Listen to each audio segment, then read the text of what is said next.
Knives are cool. And axes too. Hello everybody, Robert Breaker here with you again. And gotta remember that knives are cool and axes too. I had this little patch made up, kind of cool. Well, today I have a neat story for you. Kind of ties in with family and kind of ties in with some knives that I've sought for a long time. So I'm looking forward to talking about this. Some of you know that I have a YouTube channel, Robert Breaker channel. That's my first channel, and I do preaching every week in English and Spanish because I was a missionary in Honduras for 7 years. And back now I'm doing the work of a missionary evangelist, and I'm preaching in English and Spanish every week. So please visit that channel as well. Well, as I traveled around the States before I went to Honduras as a missionary, I preached in a lot of churches, and I began to study my family history. And I found out that, well, the first breakers came over from Switzerland back in the 1700s. My fifth great grandfather lived in Switzerland, and his brother, my fifth great uncle, was really very famous. His name was Ulrich Breaker, and he wrote a book, Die Armen Man in Toggenburg, or something like that in German, the Poor Man of Toggenburg. They still do plays to this day of Uli. They called him Uli, and his wife Salome. And so if you're from Germany, you might be familiar with the Poor Man of Toggenburg. If not, but it's really cool, the history. So his brother, my fifth great grandfather, came over from Switzerland to America. His name was George. We actually named my son, we gave him a middle name George. Well, his son lived in South Carolina. So a lot of our family was in South Carolina because they came over to South Carolina.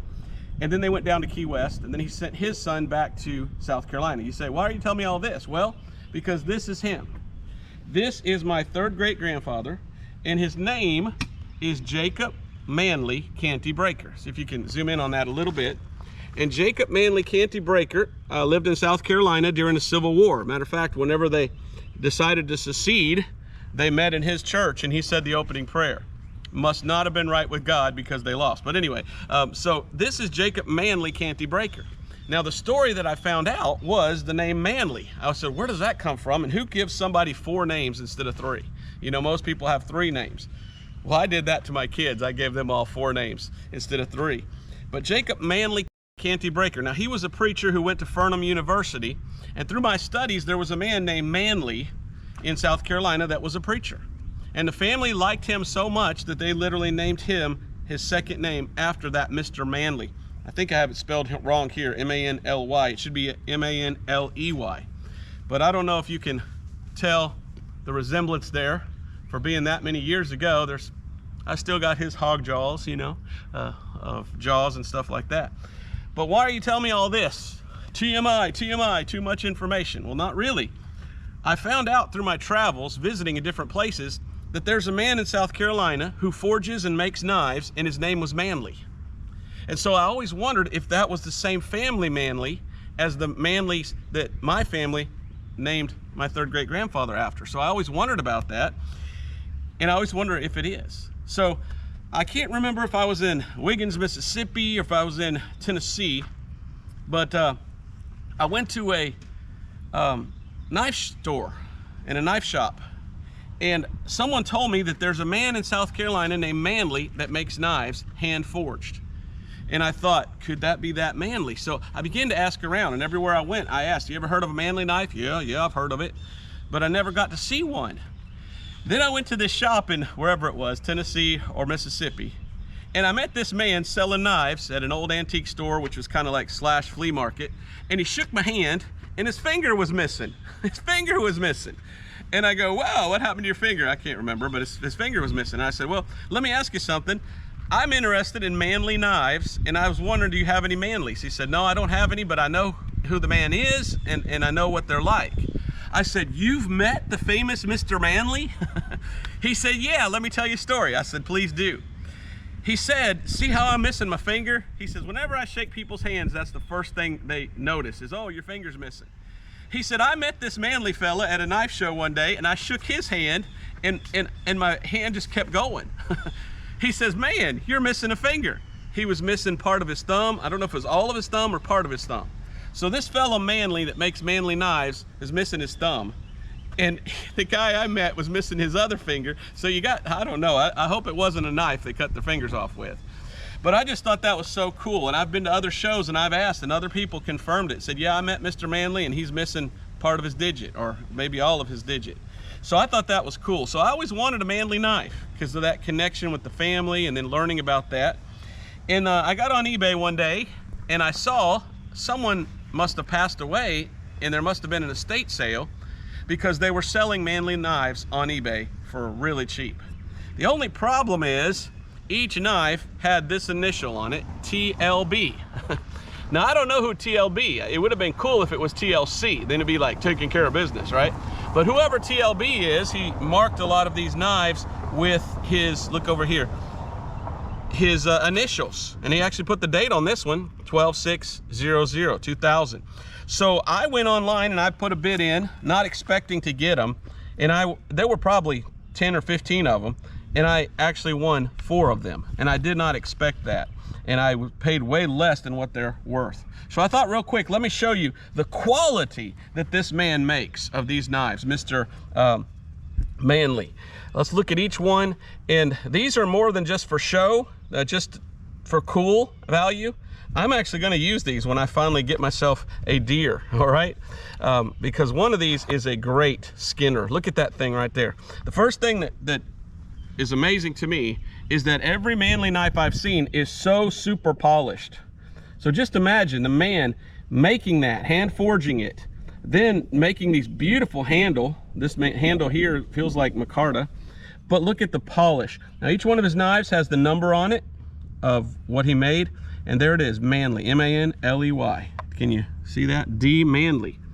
So this one right here is a skinner, and it's strange because it's sharp there, but it's made for skinning. And if I ever get my deer, I'm gonna grab this Manley knife and skin with that right there. So that's one of his knives. Let's look at another one. This one here is a pretty cool little, I guess, camp knife. It looks like a nice little camp knife. It's got 99114. And I don't think that these are model numbers because he's not a manufacturer. I think these are just individual numbers for each knife, like a serial number instead of a model number. D Manley. And look at the little bit that he did on the top. Not a lot of scroll work, but he 1, 2, 3, 4. That's kind of for your fingers there. That helps too. That one to me is gorgeous. I just think that is the most amazing looking, just beautiful, beautiful knife right there. Then you have this one here, the skinning knife. Well, let's look at this one over here. Come over to this side. This knife is pretty cool. And these are handmade sheaths. I don't know who makes the sheaths, but look at this knife. This is amazing. Again, the same kind of micarta as that one there. And just a very nice design. And that is sharp as a razor. And again, it says D Manley. So there's another Manley knife. Now this right here, and let's go over to this side, I guess. Running out of room on the table. This right here is beyond a knife. D Manley. Can you read that there? So this is a chopper. And again, this is probably something I'm going to use when I get my deer. There's your number on it. So again, I don't think that's a model number. I think each one he put his individual serial number on. He probably has a book somewhere. But this is bone, it appears. And you look at that, and here's my hand. So it's not that big of a chopping knife. So a lot of people say, well, that doesn't look like that chopped too good. It's so small. But look how thick it is. Look at the thickness of that compared to the little knife. That is really thick. And believe it or not, that thing is heavy. Now, I don't know why it's more of a rhombus, I guess, that kind of a, but man, that thing would chop. And that thing is cool. So let me lay these out here for you to see. And to me, the story is the coolest part. That this could be, and I don't know, the family of Manley that we would have known in the 1800s back then. But I just like the fact that this is from South Carolina, from this man, Mr. Manley. Now, not a lot of people are into hand-forged knives. A lot of people want a knife that's from a factory, but to me, it's amazing that there's all over America men that are making their hand-forged knives. And you either know them or you don't. And I asked some people, you ever heard of a Manley knife? No. But I found in South Carolina, Tennessee, North Carolina, even as far as Mississippi, they're like, yeah, I've heard of Manley. Manley makes good knives. And they are beautiful knives. So I wanted to share that with you. And I thought I'd show you these knives. I just think they're amazing. And it all ties into my third great grandfather, Jacob Manley Canty Breaker. And I wonder if that's the same family. So Mr. Manley, if you're out there and you're still alive, and I know you're missing your finger, if you watch this video, please contact me. I'm easy to find. You go to my other channel, Robert Breaker channel on YouTube, and look up my number and address or whatever. Let me know if you're still alive. I'd love to have an interview with you, and I'd love to find out what happened to your finger. I hope you didn't cut it off with a knife or a chopper or something. But if you're familiar with a Manley, let me know in the comments. I'd love to hear if you have one and what you think of them. I am very happy with this. Look, Mr. TLB, whoever that was, put that on the knife. I just noticed that for the first time. This is a beautiful, almost looks like a birch wood or burl oak type handle. But these are very quality made. And it's just amazing to me how well they are made, how nice and professional they look. But the story, if you're a man and you like knives, you know it's all about the story. So let's zoom in on this, and that'll be our video for today. I hope you enjoyed this video, and I hope you learn more about knives and find out for yourself, you know, what's your favorite maker? Tell me in the comments, what's your favorite hand forged knife maker? All right, see you next time.